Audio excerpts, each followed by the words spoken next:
Hello everyone, this is C S Rajan Sharma again एक नई video के साथ में। और आज जो हम बात करने वाले हैं वो टॉपिक है जो हमने लास्ट वीडियो में कवर किया था उसके रिगार्डिंग में, जिसका नाम है कि हम डीमैट कैसे अपने लिस्ट करवाएं। डीमैट कैसे लिस्ट करवाएं का मतलब कि कैसे आईएसआईन हम जनरेट करें कंपनी का, कैसे हम फिजिकल शेयर्स को डीमैट में कन्वर्ट कराएं और कैसे उनकी फर्दर प्रोसेसिंग होती है। तो उसके रिगार्डिंग में सारी चीज़ें हम आज डिस्कस करने वाले हैं। नोटिफिकेशन क्या आया था तो उसका लिंक वीडियो में पहले मैंने शेयर कर रखा है, इस वीडियो के साथ भी आपको मिल जाएगा। पूरी वीडियो उस पर कवरेज हमने दे रखी थी कि क्यों, कब और कैसे, कहाँ एमसीए की नोटिफिकेशन आई थी, किस बेसिस पे हमने क्या क्या पॉइंट्स कवर किए थे, वो सब उसमें डिफाइन किया गया है। सेकंड वीडियो का मोटिव सिर्फ यही था कि हम कैसे उसको डीमैट में मेटरलाइज करें, उसकी प्रोसेस को समझें, क्या क्या डॉक्यूमेंटेशन उसमें रिक्वायर्ड होता है, कहाँ पे हम जाके डीमैट में अपने शेयर करवा सकते हैं, डीपी किसको रख सकते हैं, आरटीए कौन होगा। तो वो सारी इंफॉर्मेशन अभी हम डिस्कस करने वाले हैं। तो लास्ट तक वीडियो को ज़रूर देखिएगा। अपने ग्रुप्स में जिनको भी ऐसी रिक्वायरमेंट हो, प्राइवेट कंपनी में जो हो या पब्लिक कंपनी में जो पहले से हैं, उनके रिगार्डिंग में आप उनको ग्रुप्स में शेयर कर सकते हैं। तो शुरुआत करते हैं। सबसे पहले इजीली हम बात करते हैं कि शेयर होल्डर्स के जो शेयर्स उनके पास फिजिकल में हैं, तो उसको हम डीमैट में कैसे कन्वर्ट करें। हालांकि पहले आईएसआई कंपनी का जनरेट करना पड़ता है, पर उसकी प्रोसेस को हम बाद में समझेंगे। वो थोड़ा लेंदी प्रोसेस है as compare to the this one. तो शेयर होल्डर्स की अगर हम बात करें तो शेयर होल्डर्स के केस में कैसे होता है कि जैसे हम पर्सनल अपना डीमैट ओपन करवाते हैं शेयर ट्रेडिंग्स के लिए, तो वैसे ही सेम शेयर होल्डर अपना डीमैट अकाउंट ओपन करवाएगा। और वो किसी भी पोर्टल पे हो सकता है, ग्रो पे हो सकता है, जीरोधा पे हो सकता है, अपस्टॉक्स पे हो सकता है, मोतीलाल पे हो सकता है, या अपने बैंक के थ्रू कोई अगर खुलवा रहा है तो वहाँ पे हो सकता है। जैसी उनकी इच्छा वो वैसे कर सकते हैं। जनरली प्राइवेट कंपनी वैसे करते हैं कि सेम ही हमारा एक सेंटर लेके चलते हैं। मान लीजिए हमने एचडीएफसी बैंक ले लिया, एचडीएफसी बैंक में सारे शेयर होल्डर्स का अकाउंट्स ओपन करवा दें ताकि इन फ्यूचर आपको बहुत सारी ऑर्गेनाइजेशन से डील ना करना पड़े। इनकेस आपके पास डीमैट के लिए शेयर्स आ रहे हैं तो आप उनको एक ही जगह एक ही टाइम पे सबमिट करा सकते हैं। अगर आपके मान लीजिए एचडीएफसी के पास है, एक किसी का एक्सिस पे है, किसी का एसबीआई में है, कोई ग्रो पे खोल के बैठा है या कोई जीरोधा में खोल के बैठा है, तो उनके जो मेन हेड ऑफिस है फिर बेंगलोर में है, तो आपको उनको डीआरएफ के लिए वहाँ भिजवाना पड़ता है। तो डीलिंग बहुत ही ज़्यादा अलग अलग लेवल पे अलग अलग ऑथराइजेशन के साथ में होने लग जाती है। तो वो भी सम टाइम इशू क्रिएट करता है, कई बार नहीं करता है, क्योंकि जनरली जो प्रोसेस होता है उसमें मोटिव और प्रोसेस क्या होता है पर उसको हम समझ लेते हैं। मान लीजिए मैं किसी कंपनी का शेयर होल्डर हूँ, प्राइवेट कंपनी कोई है, और उसमें मैंने अकाउंट खुलवा रखा है ग्रो पे। तो ग्रो का सेंटर है बेंगलोर में। तो क्या होता है प्रोसेस, पहले एक डीमैट रिक्वेस्ट फॉर्म आता है जो आपको उनकी साइट से या उनके पोर्टल से आपको डाउनलोड करना पड़ेगा। हम क्या करेंगे कि डीआरएफ फॉर्म डाउनलोड किया, उसमें इंफॉर्मेशन क्या होती है, उसमें इंफॉर्मेशन होता है कि आपको अपना डीपी आईडी, आपका बेनिफिशियल आईडी, आपका नेम, आप किस कंपनी में कितने शेयर होल्ड करते हैं, वो क्या डिस्टिंक्टिव नंबर है, क्या शेयर सर्टिफिकेट नंबर है, कब इशू हुआ था, तो वो सब इंफॉर्मेशन जो शेयर सर्टिफिकेट में हमारी होती है वो सब उसमें मेंशन करनी पड़ती है। उसके बाद में आप साइन करेंगे, फिजिकल शेयर सर्टिफिकेट उसके साथ अटैच करेंगे और देन उसको उनके एड्रेस पे भिजवा देंगे डीमैट के लिए। तो सबसे पहले हमने क्या करना होगा, अगर आपके पास डीमैट नहीं है तो आपको डीमैट अकाउंट ओपन करवाना पड़ेगा। नॉर्मल सा प्रोसेस होता है। अपना पैन कार्ड, आधार कार्ड के बेसिस पे आजकल ऑनलाइन ही 10 मिनट में आप डीमैट का फॉर्म ओपन कर सकते हैं किसी भी पोर्टल पे जाके। अगर आप बैंक में करवाना चाहते हैं तो बैंक में भी सेम इन्फॉर्मेशन होती है, आपके पास ऑप्शन होता है, आप जाइए उसमें उनको बोल दीजिए, या ऑनलाइन भी आप डीमैट अकाउंट ओपन करवा सकते हैं। डीमैट अकाउंट ओपन हो गया, देन उसके पास आपके पास डीपी आईडी, आपका एक आइडेंटिटी आएगा और एक उनका आईडी आएगा जहाँ पे आपने खुलवाया। दो आईडी होती है, एक आपकी खुद की आईडी और एक जहाँ पे आपने जिस पोर्टल पे भी खुलवाया उनका आईडी। तो वो फिर अगर आपको करवाना है डीमैट को फिजिकल को डीमैट में, तो आपके पास शेयर सर्टिफिकेट होने मैंडेटरी है। फिजिकल शेयर सर्टिफिकेट आपके पास होने चाहिए। इन केस अगर आपके पास नहीं है तो उस केस में आपको डुप्लीकेट इशू करवाना पड़ेगा कंपनी में बोल के। तो वट एवर द चार्जेस दे में टेक, तो वो आप उनको पे करिए, आपके पास शेयर सर्टिफिकेट आ जाएगा। देन आप उसके बाद DRA फॉर्म भरिए, देन आप उसको अपने डिपॉजिटरी को दे दीजिए। उसके बाद प्रोसेस क्या रहेगा, डिपॉजिटरी आपके शेयर सर्टिफिकेट चेक करेगा कि वो सही है या किसी भी तरीके से उसमें कोई गलती नहीं है। देन उसके बाद ये होगा कि डिपॉजिटरी RTA को भेजता है, जो आपका कंपनी ने RTA रखा होगा तो उसके पास जाएगा। डिपॉजिटरी कहता है कि भाई हमारे पास ऐसे ऐसे रिक्वेस्ट आई है शेयर होल्डर की फिजिकल को डीमैट में चेंज करवाने की, तो आप RTA इसको चेक करिए कि ये सही है या नहीं है और हमें इन्फॉर्म कर दीजिए। RTA चेक करता है, RTA बताता है कि भाई ये चीज़ें हैं।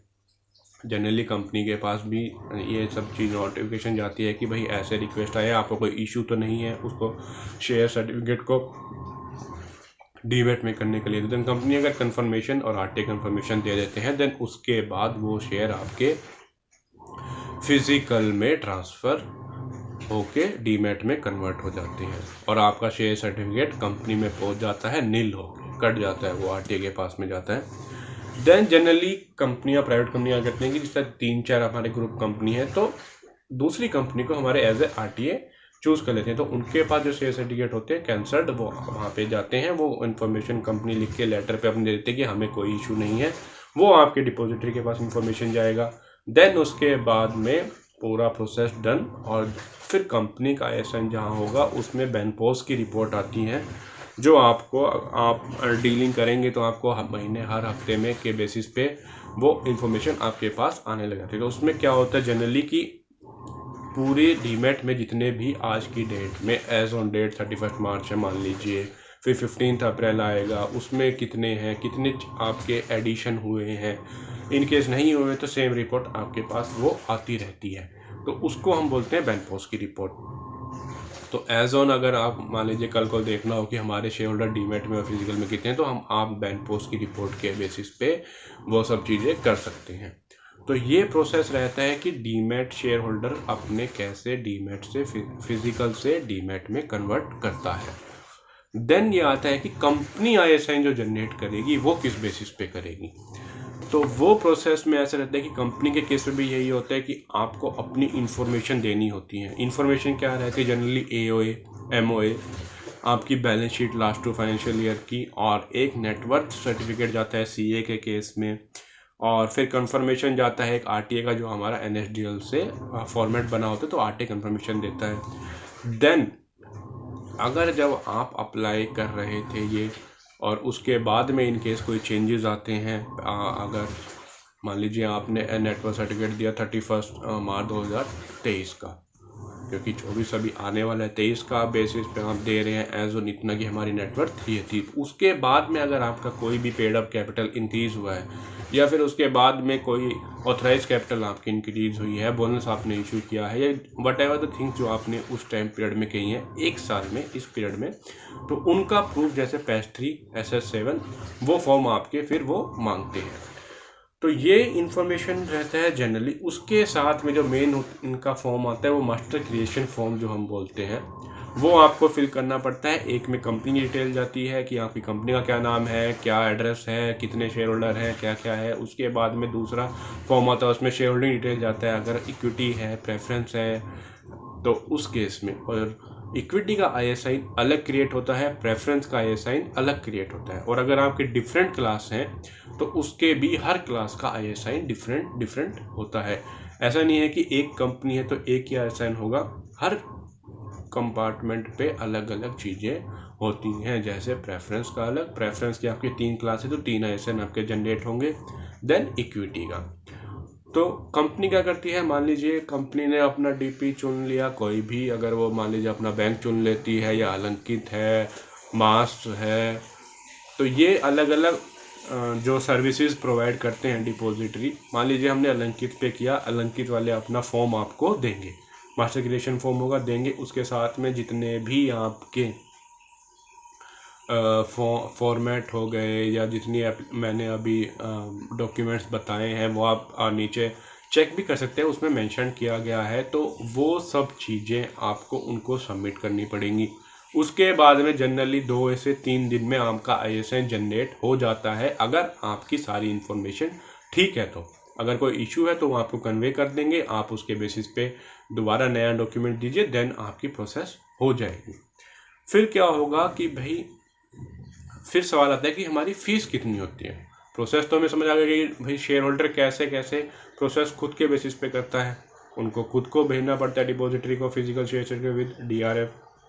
यहाँ कंपनी ISN जनरेट कर चुकी है, उनकी प्रोसेस हमने कवर्ड कर ली। देन ये होता है कि गैप हमारा फीस के बेसिस पे कितना रहता है। तो शेयर होल्डर के केस में ऐसा होता है कि भाई 500 रुपये, और आजकल तो बहुत ऐसी एप्लीकेशन है जहाँ पे बिल्कुल ज़ीरो फीस में आप अकाउंट ओपन करवा सकते हैं।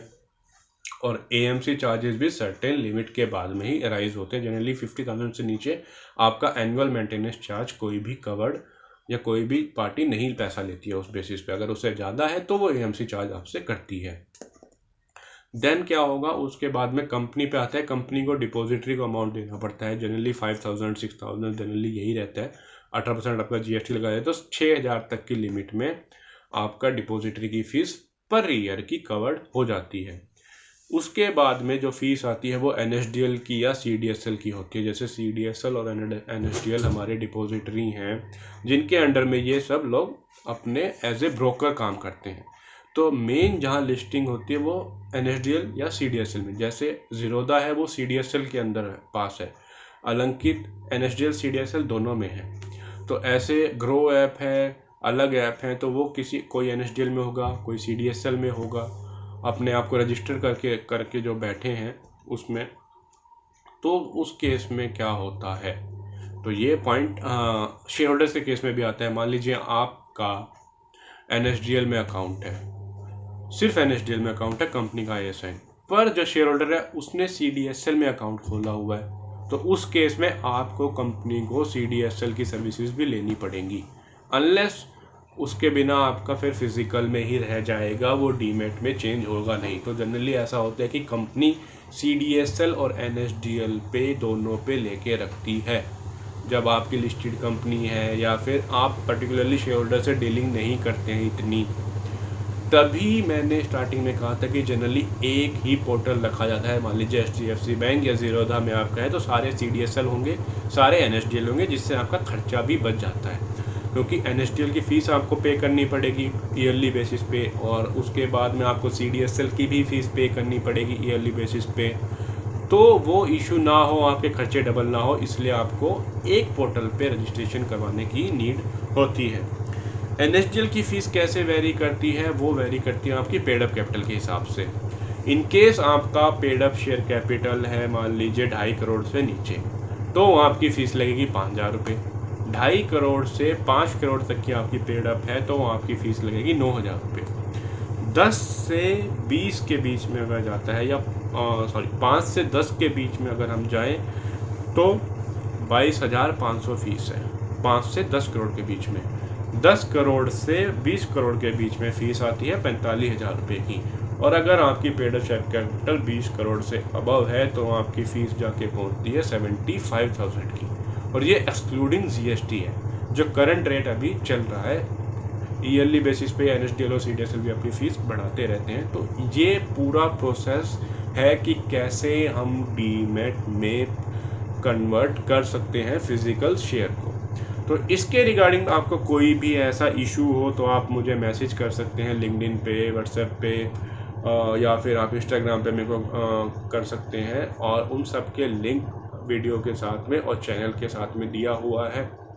तो इस रिगार्डिंग कोई भी आपको डाउट हो तो आप कमेंट बॉक्स में जाके अपना कोई भी इशू ऐसा हो आप बिल्कुल बताइए, तो मैं पूरी कोशिश करूँगा कि आपको रिजॉल्व उस चीज़ के लिए करवा दूँ मैटर को। तो ज़्यादा लेंदी प्रोसेस नहीं है, आपका हफ्ते में पूरा काम हो जाएगा अगर सेम पोर्टल पे सब सही चीज़ें चल रही हैं तो। और आपके पास टाइम है अभी करवाने के लिए, तो आप जैसे भी अप्रैल आता है तो उसके बाद स्टार्ट करवा दीजिए। इन केस आपको हर शेयर होल्डर के अकाउंट ओपन करवाने पड़ गए तो उसमें थोड़ा टाइम लग जाता है, क्योंकि हर बंदा अपने हिसाब से काम करता है। तो thank you so much and like करिए चैनल को, सब्सक्राइब करिए और शेयर करिएगा बिल्कुल। Thank you.